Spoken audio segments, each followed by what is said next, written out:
Good afternoon, everyone, and welcome back to Curious About Our Planet here at the Glasgow Science Centre. Now, we are very excited. We have a special guest with us today. We have Heather Reid, meteorologist and science communicator, and you are going to meet her in just a few minutes.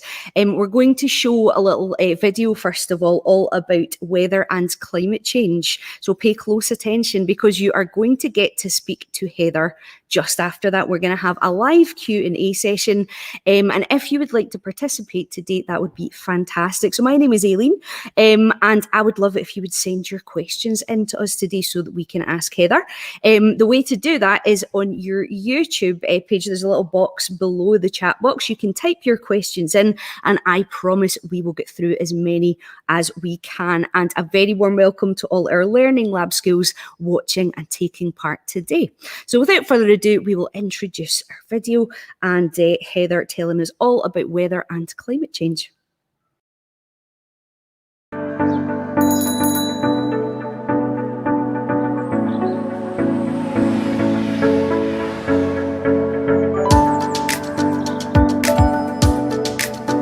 Hi there, I'm delighted to be with you today to talk about weather and climate change.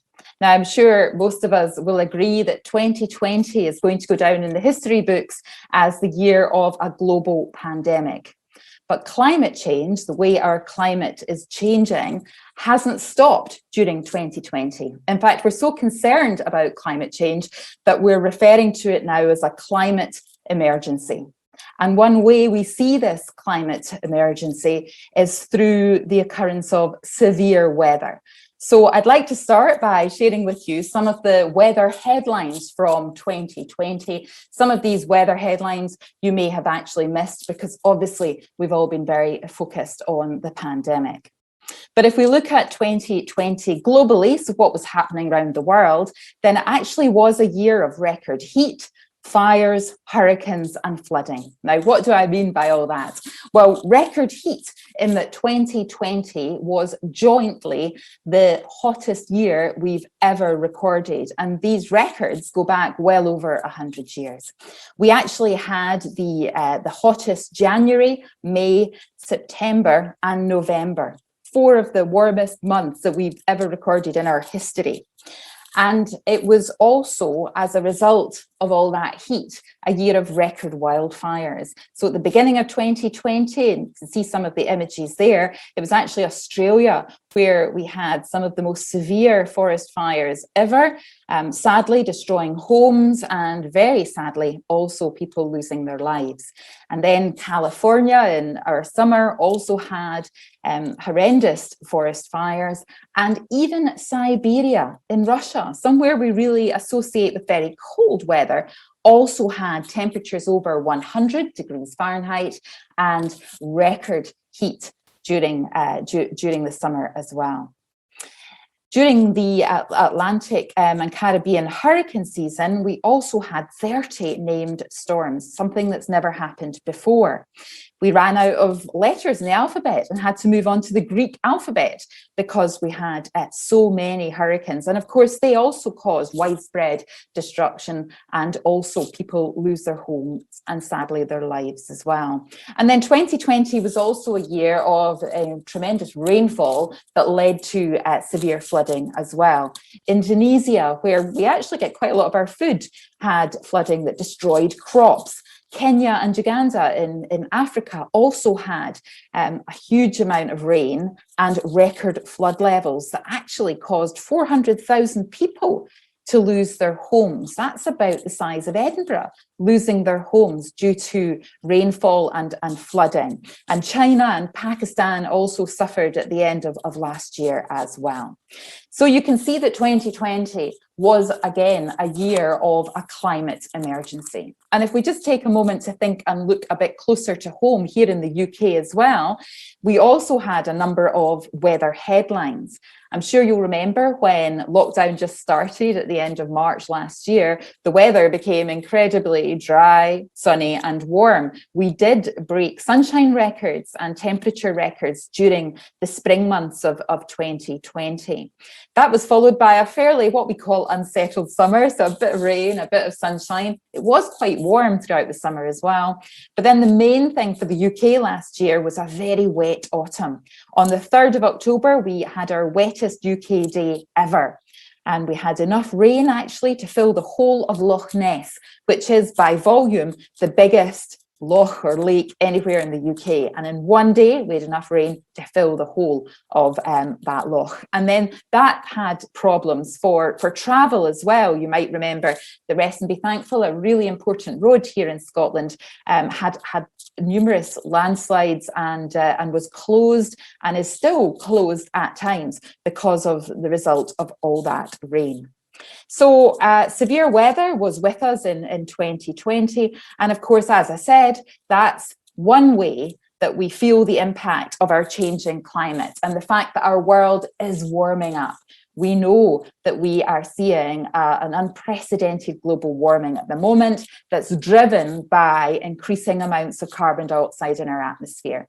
And again, on the graph here, you can see that we're seeing record amounts of carbon dioxide. Going back over a long time, on the x-axis there, the bottom axis, we can look back over 400,000 years of our history on this planet and see how much carbon dioxide has been in the atmosphere. We do that by drilling into the ice in Greenland and Antarctica and going really, really deeply into that ice, which has built up over hundreds of thousands of years, and then pulling out a long ice pole and examining going back in time bubbles of air and how much carbon dioxide was in that air. So we know that this climate change is being driven by carbon dioxide.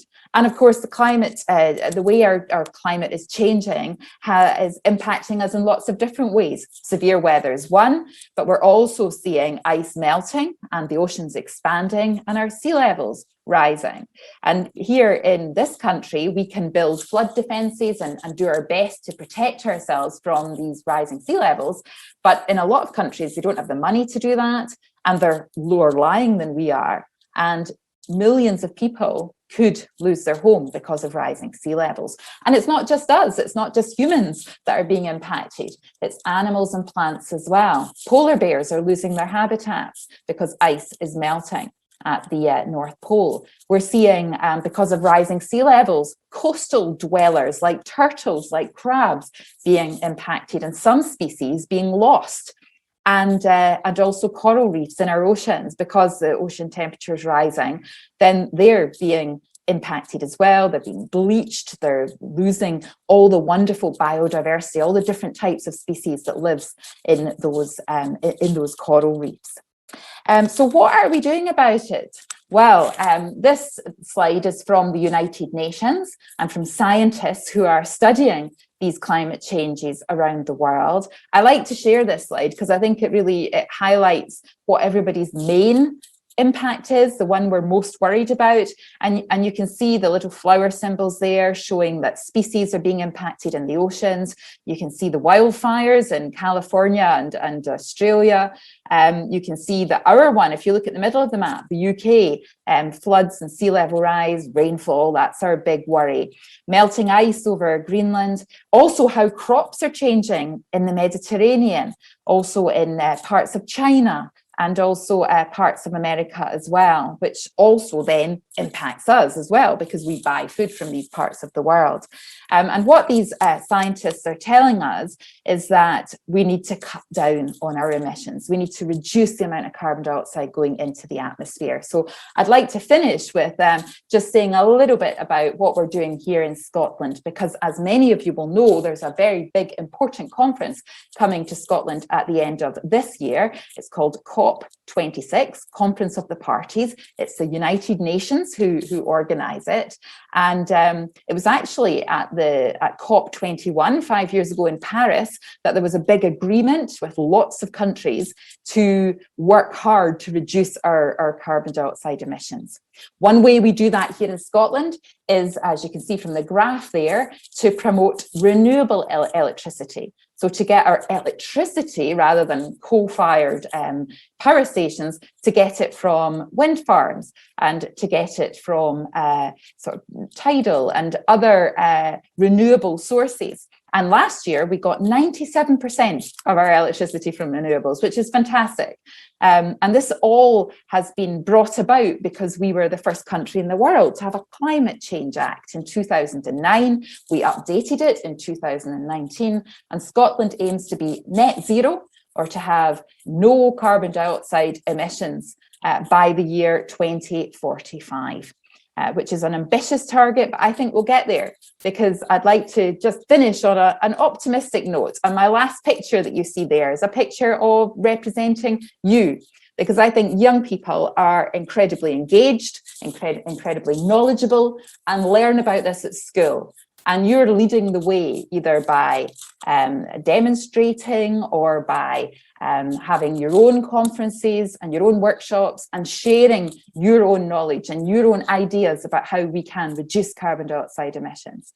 So I think, although the climate emergency is a cause for concern, I'm optimistic about the future here in Scotland, because young people are leading the way, playing a part, and we're doing our very best to reduce those emissions. So I look forward to answering some questions.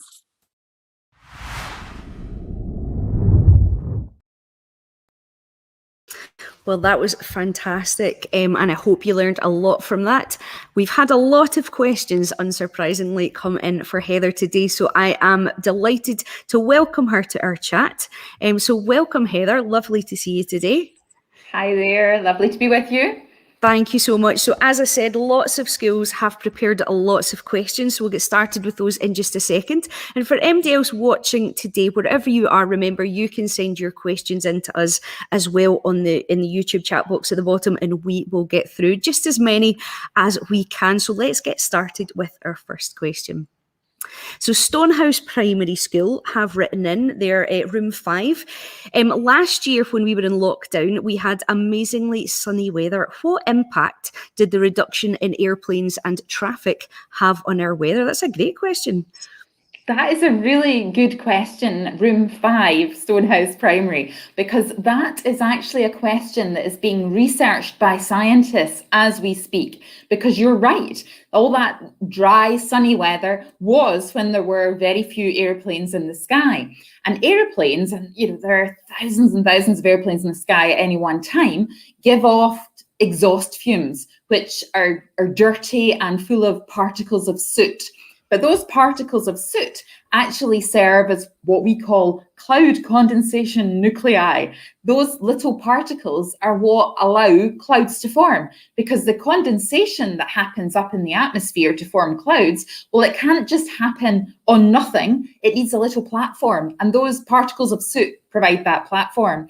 So normally clouds need something like that happening in our atmosphere, and the fact that they were not there gives scientists an incredible amount of data to research and to try and make that link. So yes, I think scientists will tell you that there was a link between the sunshine and the lack of aeroplanes, but quite how big that impact was, then we really need to wait for those scientists to give us some real answers on that, because obviously we also still have volcanoes erupting, and we have other ways that there can be particles in the atmosphere. Big industry, big factories, and the smoke that comes from them, they also provide these particles. But there's no doubt that aeroplanes are a driving force. So that's a brilliant link that you've made there, that some top scientists in universities and research institutes around the world are studying at the moment. I'm very impressed with that question, and also just making the link and not looking at lockdown as completely negative. It was very hard for everybody, but we also did see some positives happen in our environment. For nature, we saw a lot of parts of the world where animals that hadn't been there in a long time were returning to places that they hadn't been. Water becoming clearer, air quality becoming better. So there were some good things about it, and that's excellent that you've made that link. So thank you very much. And we will move on to our next question. We have Our Lady of Lourdes Primary School, and they ask, how far into the future are you able to predict the weather? Well, that is also a really good question, because when I started forecasting the weather, which is quite a while ago now, so that's well over 20 years ago now, then we weren't able to look too far into the future with any real accuracy. So I would always answer that question by saying, with real accuracy in terms of timing the rain coming in and giving you it's 10 o'clock or 10:30, then I would say 24 hours in advance. We're pretty good at getting the timings right in terms of the weather forecast. In terms of will there be rain in a couple of days' time? Yes, no. Again, we can do that sort of thing. So I would say that we can look ahead about 4 or 5 days and give you a rough idea, real accurate picture one day. And then we can maybe look further ahead up to about 20 days ahead, in terms of it's going to get a bit colder. It's going to get a little bit more unsettled, showery, or there's a big high coming and we think it will get a bit drier and settle down a little bit. So trends, I would say we can look ahead maybe about 3 weeks, but detail, you're only looking a few days ahead. But that's a lot more accurate than it was when I first started. So I think we're heading in the right direction. Excellent. Next question is coming from Lamington Primary School, P3 to 7, so you got lots of viewers at that school today. Will weather in Scotland be warmer in the future, do you think? Yeah, well, it certainly doesn't feel like it at the moment, but yes, Lamington Primary, the weather in Scotland across all 4 seasons is predicted to be warmer. We're seeing higher temperatures. So that doesn't mean that there won't be little blips where it's a bit colder than we would normally expect in May. But if you look at things across the whole of the year, then we are seeing we're seeing things warming up. So the answer to that is yes, but it also, especially in the winter, is bringing quite a lot more rain as well. So it's not all sunshine all the way. So we're seeing temperatures increase, but we're also seeing, especially in autumn and winter, we're seeing rainfall increase as well.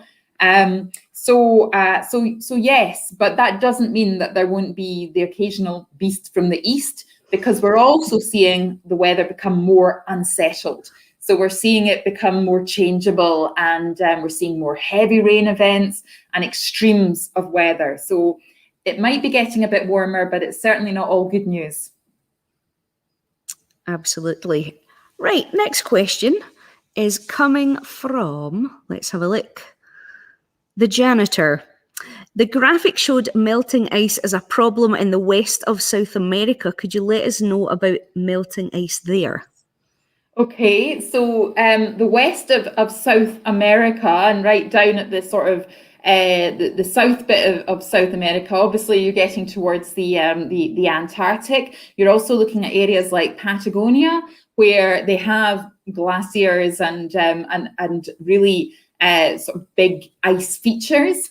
And this is a real concern for scientists. So Greenland, Antarctica, and those sort of ice glacier features, because as the ice melts and so the glacier gets lower, then it gets into warmer air. So if you go up a mountain, obviously it gets cold at the top. So it's the same for a glacier. The higher up you go, then actually it's sitting there at quite a high height where it's cold. And then as the ice melts, then it gets into warmer air and it actually accelerates the whole thing. So it's quite hard to model. It's quite hard to feed that into our predictions. So that's one of the areas of uncertainty that janitors picked up on there, which is one of the more challenging areas to get right in terms of the impact and what we can do. But certainly, I think we all think about Greenland and the North Pole as being our sort of our icy areas. But going to the south of the globe, then it's Antarctica and it's parts of South America as well, where they're also monitoring glaciers melting and shrinking. And in Antarctica, I think yesterday there were reports about the largest iceberg ever has broken off of Antarctica. But again, that was the largest iceberg was only last year. So Antarctica is shifting as well, and we need to keep monitoring it.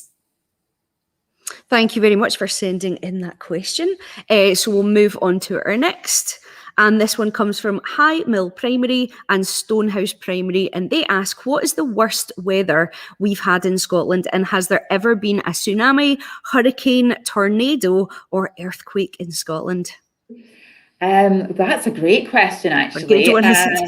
Yeah, absolutely. Because everybody's idea of worst weather is different. And that's something I always kept in mind when I was presenting on the TV, is what might be really awful weather to one person might actually be quite good weather to another person. So obviously skiers are wanting snow, and the ski centres are wanting lots of snow, but that causes lots of disruption on the roads, and the gritters and the snow plows are out there, and that costs money. So there's always this conflict going on. I also think farmers definitely want specific types of weather at different times of the year as well for their crops and for herds of cattle, etc. So worst weather is a difficult term, but in terms of severe weather, well, the Beast from the East in 2018, wasn't it, was certainly some of the worst weather in terms of impact. Schools being closed, people not being able to get to meetings and work. We have had mild earthquakes here in Scotland. I think parts of Stirlingshire are some of the most hit in terms of mini earthquakes, but not to the same extent as we have in other parts of the world. There are mini tornadoes as well. They tend to occur on sea. Water spouts is what we call them, where we sometimes get the most sort of dramatic thunderstorms are associated with that. And we can sometimes get the tail end of a hurricane that's caused a lot of damage in the Atlantic. Then it sort of spirals to the north of the Atlantic and then comes round towards us. So we're always quite careful not to call it a hurricane, but it can still bring us some really damaging winds. So I would say, for me, the worst weather are the ones that are difficult to predict, the ones where there's lots of uncertainty about maybe the path of a storm or how long an event's going to last. So I always found it quite challenging to talk about weather where we were a bit unsure, because sometimes a big storm's coming and it's coming, and we're able to get all the warnings out, and hopefully people are able to take action. But then occasionally there'll be some really unsure about the path it's going to take, and the computers we use still not giving us great answers. So those would probably be my worst weather ones, because you really want to warn people if you can. It can be very difficult to imagine what some of these weather conditions that were explained, a hurricane, a tornado, would actually be like if you've never been in parts of the world and experienced. It's hard to sort of imagine what that would be like. I've only experienced one, and it was a tornado while I was in America, and I do certainly hope we don't ever get those here. You don't want one of those, not good. Excellent. Can we have the next question? So Townhill Primary, room 8, they ask, have humans found a way to intercept natural disasters? Is there anything we can do to prevent these? That's a fantastic question. Well done. That is a really good question. Natural disasters, of course, are a good topic to do in school, because it covers so many very interesting bits of learning. So room 8, I think science has helped us move on in terms of warnings about natural disasters. I think interception is still maybe a wee way off, although we are able to what we call seed clouds. So we're able to get planes up into the sky, and we're able to use chemicals to try and make big rainstorms occur over the sea instead of coming over land. I think they tried to do something like that for the Beijing Olympics, actually, way back in 2008, to stop thunderstorms causing disruption. But that technology is very early stages. So what we're quite good at doing now, and one of my best friends actually works in this area, she did geology at university, and she is what we call a volcanologist. Nothing to do with Dr. Spock and Star Trek. She works on volcanoes and predicting when they'll erupt. So being able to monitor gases and the way gases move inside the volcano, so that early warnings can be given to people who live on the slopes of volcanoes if it's going to erupt or not. And the same is true for, as Aileen was talking about, tornadoes. We're now able to use something called Doppler radar, which is a really excellent advance on our radar systems that's able to detect the sort of first little bit of circulation in a cloud that will give you a tornado. So we can get tornado warnings out, because they happen really very suddenly and cause tremendous devastation. So I think our technology and science has moved on to allow us to warn early about these. Same with hurricanes. Our forecasts have now improved to try and get the warnings out so people can take preventative measures. And I think there's still a lot of work to be done in these areas. I think in terms of science, then that's a really good reason, if you're interested in these sorts of natural disasters, we could do with your help over the next 10, 20 years. We need scientists to help us improve the warning systems and maybe even think about being able to intercept some of these natural disasters as well. Excellent. We'll move on to our next question, and that is coming from East Milton Primary. That's Primary 6. Why is rain and sun common but fog rare? I like that. Yeah, that's a great question. It's a good one, isn't it? Worded beautifully. Yeah, absolutely. Because it's a bit like, I compare fog to snow. It's that kind of rare weather, and that's because you actually need a lot of things coming together to make fog. So fog is a low-level cloud. So you think about all the different types of clouds you can see in the sky, thunderstorm clouds or the really high cirrus, little wispy clouds. They're all much more common than fog, because fog actually depends on the right amount of moisture in the air, so the right amount of water droplets. And it also depends on temperature, like really close to the Earth's surface as well. And it's got to be really perfect for the fog to form. And actually, it's quite difficult to forecast as a result, because it depends on just tiny shifts. The wind just needs to shift direction ever so slightly, and suddenly there's drier air coming over Glasgow Airport and you don't get the fog. So it really depends on very critical, very small scale processes that are hard to forecast. But we do our very best, because fog for aviation, for aeroplanes, whether it be for the RAF or whether it's civil aviation and being able to fly off on holiday, not that we've done much of that recently, but the fog is very disruptive, to aviation in particular. So it's really important we try and get it right. But that's why it's rare, because it depends on perfect storm, really, lots of small things coming together, water droplets, relative humidity, temperature of the actual earth, as well as temperature in the air above the earth. So really small scale events. That was a great question. Thank you for sending that one in. Our next question comes from Lamington Primary School, P3 to 7, and they would like to know, what skills do you need to be a meteorologist? Oh, that's a great question, because I'm always keen to tell people this so that they might think about doing it. Because we need meteorologists, we need scientists working in the area of climate change. So thanks for that question, Lamington. So I enjoyed science at school, and I enjoyed maths as well.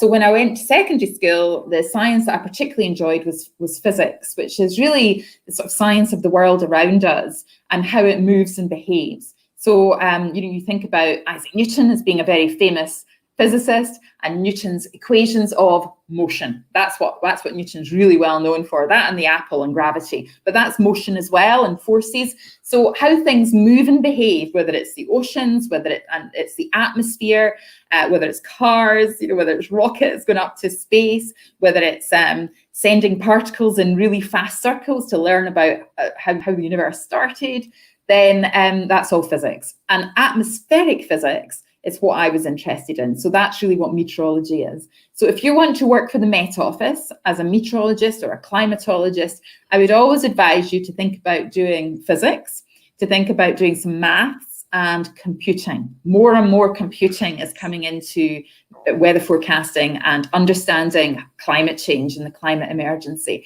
And of course, we learn a lot about these subjects through geography as well.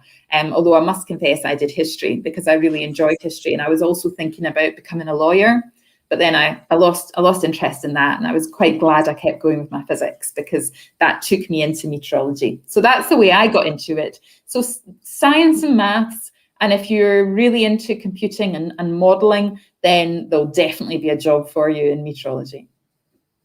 And that's excellent for people who want to think about climate change and what they could do for a career to help. It's so wide an area. There's lots of jobs that you maybe wouldn't think would be benefit in that area, but actually there's lots, and we've learned that through various sessions over the past couple of days. So that was an excellent question. Well done. Next question is coming from High Mill Primary, P76, and they ask, what was your favourite moment in your career? Gosh, my favourite moments. Well, when the weather forecast went right, that was always quite a good moment, I have to say. I was also, I think because I was on the TV and did the weather forecast for about 15, 16 years, then I was asked to get involved in lots of really interesting activities. And I, when I was probably the age of most of our viewers, I wanted to be a school teacher because my mum and dad were both teachers. So I wanted to be a science teacher, and it was great moving into weather forecasting and then being on TV because I got invited to lots of school events as well. And when I was at university doing my physics degree, Edinburgh Science Festival started. So I was there as a student when Edinburgh Science Festival first hit the stage.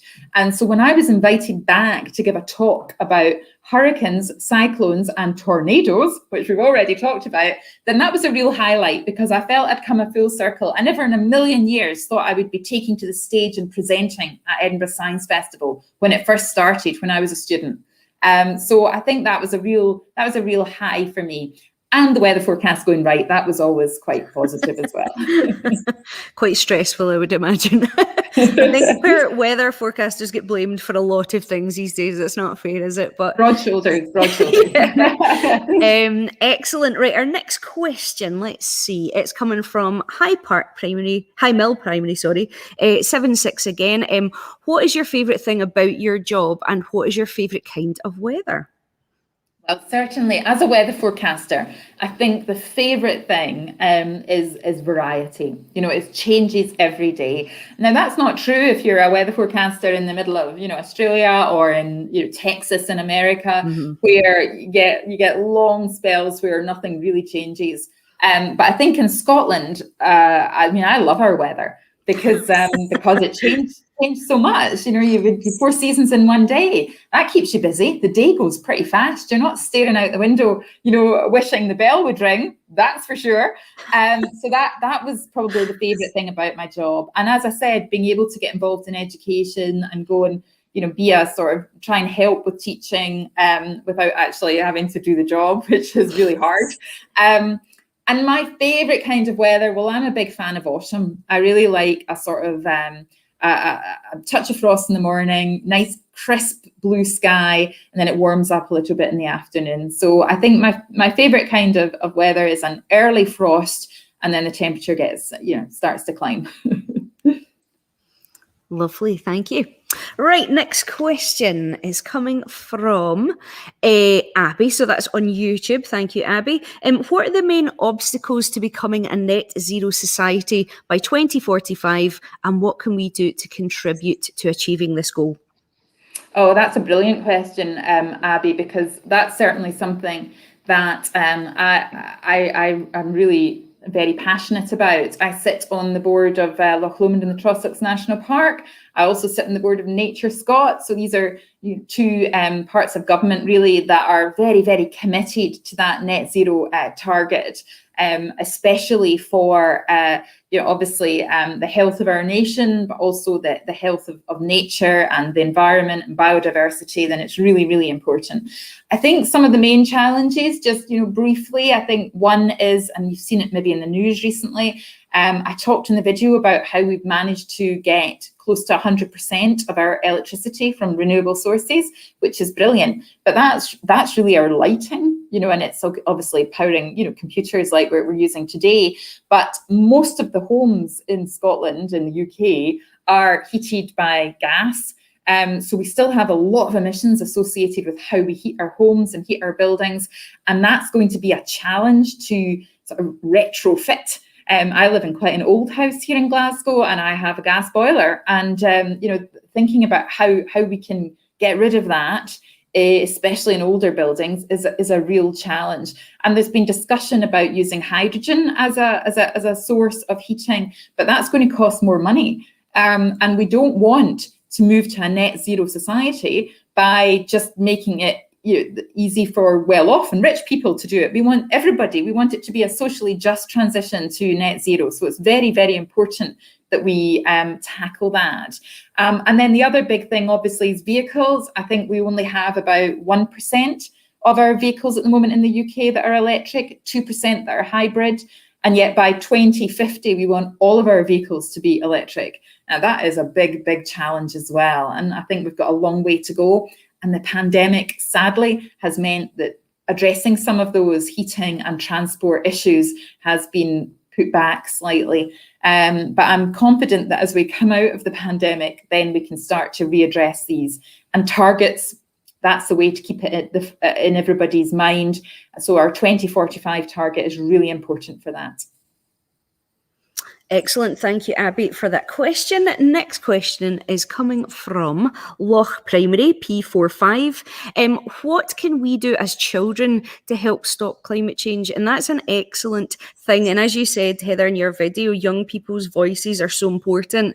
And young people over the last year have really shown how much it's going to impact them and how much care they have in that area. So what a great question. That is a fantastic question, Loch Primary, because I think you already are doing probably more than you know, because I think because climate change and looking at the impacts of climate change are part of our curriculum in primary school, which is a really important step, then you're learning about the science of this, and you're learning about the impacts in terms of what the world's going to be like for you growing up. So I think talking about it, not just amongst yourselves, but to parents and to relatives, to carers, and to certainly in the school as well, making sure that you're continually talking to teachers about it, whether it's through an eco committee or whether it's through taking some kind of climate action in your school, and making sure that it's not just a one-off, that it's there every year as a sort of an event. But so I would say continually talking at home about it as well, about making sure lights are off, thinking about the way you travel. I know that it was actually my daughter who's 16 now, but she was the one who was quite keen that we look at doing a meat-free Monday. And we went vegetarian on a Monday, but then learned that actually dairy produces quite a lot of emissions, more than chicken or pork. So we're now doing a vegan Monday, and occasionally we do a vegan week. So that's all coming from younger people, those sorts of questions and those sorts of influences. So just asking questions about the amount of energy your washing machine's using. Is it as, especially if an appliance needs renewed, or can it be just repaired? Being conscious about clothing that you're wearing. You're not wanting to get, obviously if you're growing you need new clothes, but do we really need as many sets of clothes during your summer and winter wardrobes? And just reflecting a little bit about how you're using resources, how you're using up what the planet produces. And I think you're better, the best generation at doing that. You're better than our generation at doing it. So keep it up, and you're in it for the long haul. Keep doing it.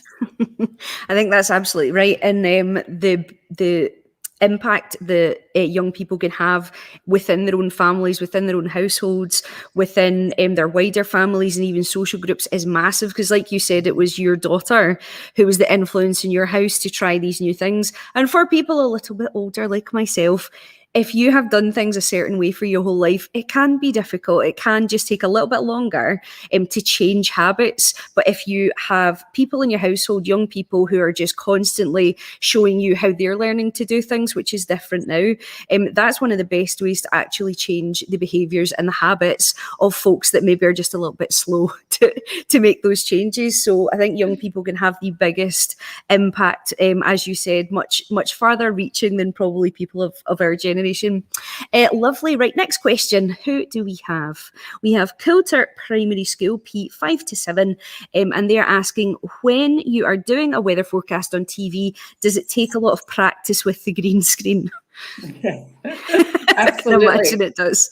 Absolutely. I actually started off with a blue screen, so what I'm wearing here wouldn't work because as you've maybe heard before, but yes, if you're standing in front of a green screen or a blue screen, then it means you can't wear that color, because the way it works to bring the graphics, like the radar picture and stuff, in behind you is a vision mixer. Has in front of them in the gallery, the control bit of the TV program, they have a monitor with you in front of the green screen, and then the first page, of the graphics, and they mix together using that color. So everything green or blue in my frame would disappear, and that's how the graphics would be replaced on that color.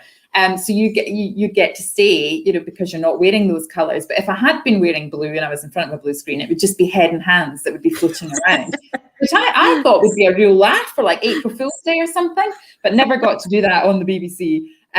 So it did take a little bit of time, because when you move your hand and look at the map, it's kind of the opposite of what you'd expect. So if you moved your hand away, it's actually moving it closer to you and stuff like that. So it took a wee while, but then you got quite used to it. And then towards the end of when I was on TV, it was actually what we call a back projection. So I could see it behind me. So I actually had a green screen, a blue screen, and then a back projection, like standing in front of a TV screen. So I could actually see it. So it was very faint, though. It was very faint. And then sometimes the graphics didn't work, which is the time that people at home always love the best. The graphics failed completely, and you had to just make it up and try and remember what you'd put in your graphics. But they're the ones that always pop up on YouTube. That's your legacy there forever. That's what happens, isn't it? Right, we'd have another question come in. Let's see who we have. What is the weirdest or most extreme weather that you have had to report on? Well, that's a good one, because I can remember, I think it was my first year, actually. So I started on the TV in 1994. It was a long time ago.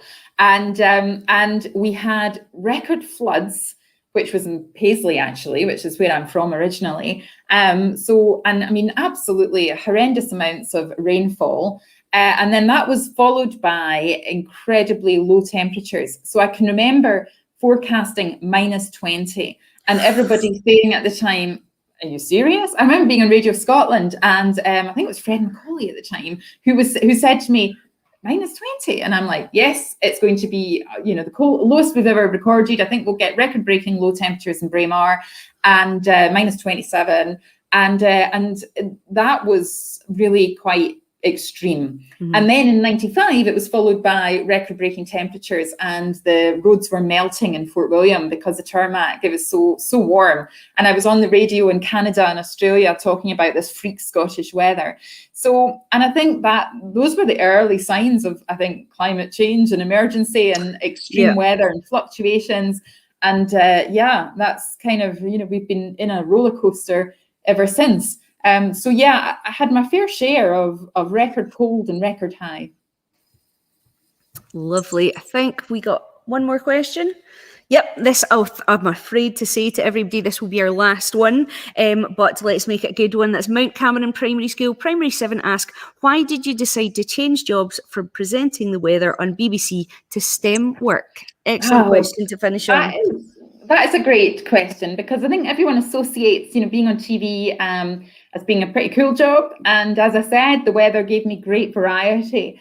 But I did do it for a long time. I think working in STEM, and like I said, I did think about becoming a teacher when I was your age. So I think it's a good idea to have a little bit of change. And I also, my daughter's 16, so I did want to be around a little bit more for her. I'm finishing at 7 o'clock, 5 nights a week, with no flexibility. You couldn't really leave early because there would be no one standing in front of the weather map. So a little bit of variety. And then when I think about your generation, you're going to have loads of jobs. What is it, about 10, 12, 14 jobs in your career? So I think having the one job for your whole career is going to become a thing of the past. And 2 jobs for me has been great. Lovely. Well, Heather, thank you so much for sharing your time and your expertise with us all this afternoon. I think I can speak from everybody at the Science Centre and all those watching at school, all our learning app schools. Thank you for your questions today. They've been absolutely fantastic. And for those folks sending them in on YouTube, thank you as well. So from us all here, we hope that we see you again, Heather. Please do come back and join us. Thank you for joining in with Curious About Our Planet, and enjoy the rest of your day. Thank you very much. Thank you. Bye.